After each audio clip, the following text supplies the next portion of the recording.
Aujourd'hui, nous allons découvrir des bureaux assez particuliers où on développe une manière différente de travailler et de monter des projets. Ici, ça s'appelle la boîte et on parle de tiers-lieux, de coworking ou encore de petites fabriques d'innovation. Explication.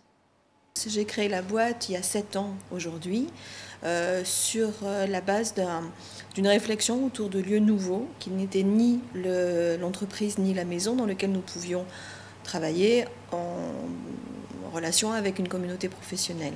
On appelle ça les tiers-lieux. Alors pratiquement, la boîte est d'abord un lieu de coworking. Elle dispose d'une quinzaine de postes qui sont accessibles à toute personne qui souhaite travailler en dehors de son cadre personnel,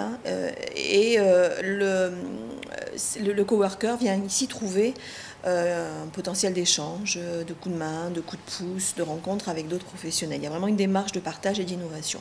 Il y a pas mal de gens qui sont fort techniquement ici et il y a un bon brassage de personnes du réseau marseillais. Je travaille avec d'autres coworkers sur des projets qui sont venus au fil de l'eau des discussions, ce qui permet de s'adapter et de se remettre à jour par rapport à des compétences qu'on n'a pas forcément tout seul.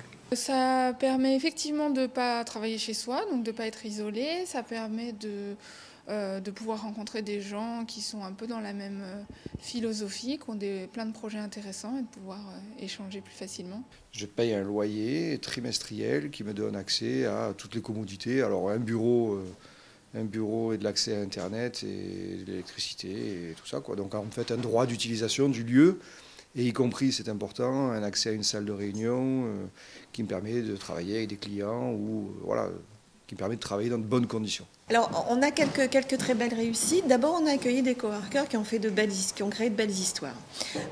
Par exemple, nous animons les comptoirs du e-tourisme tous les 2 mois. Et il y a 2 ans, l'un des premiers comptoirs que nous avons fait nous a permis d'accueillir The Very Last Room, qui est aujourd'hui une très belle réussite.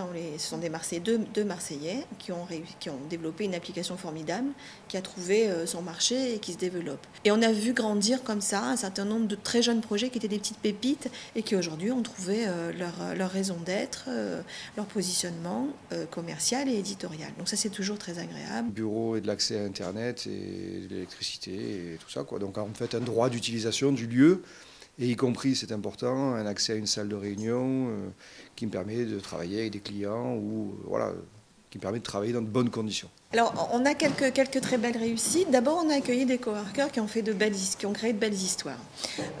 Par exemple, nous animons les comptoirs du e-tourisme tous les 2 mois. Et d'une réflexion autour de lieux nouveaux qui n'étaient ni l'entreprise ni la maison dans lequel nous pouvions travailler en relation avec une communauté professionnelle. On appelle ça les tiers-lieux. Alors pratiquement, la boîte est d'abord un lieu de coworking. Elle dispose d'une quinzaine de postes qui sont accessibles à toute personne qui souhaite travailler en dehors de son cadre personnel.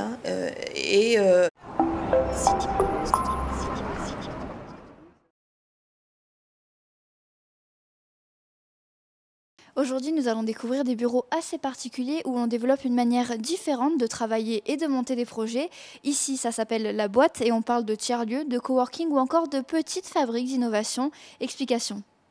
J'ai créé la boîte il y a 7 ans aujourd'hui sur la base de s'adapter et de se remettre à jour par rapport à des compétences qu'on n'a pas forcément tout seul.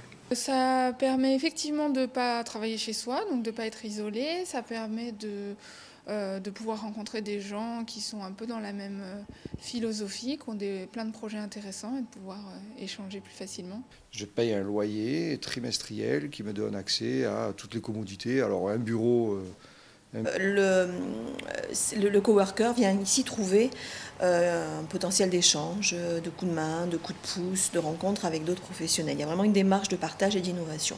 Il y a pas mal de gens qui sont fort techniquement ici et il y a un bon brassage de personnes du réseau marseillais. Je travaille avec d'autres coworkers sur des projets qui sont venus au fil de l'eau des discussions, ce qui permet de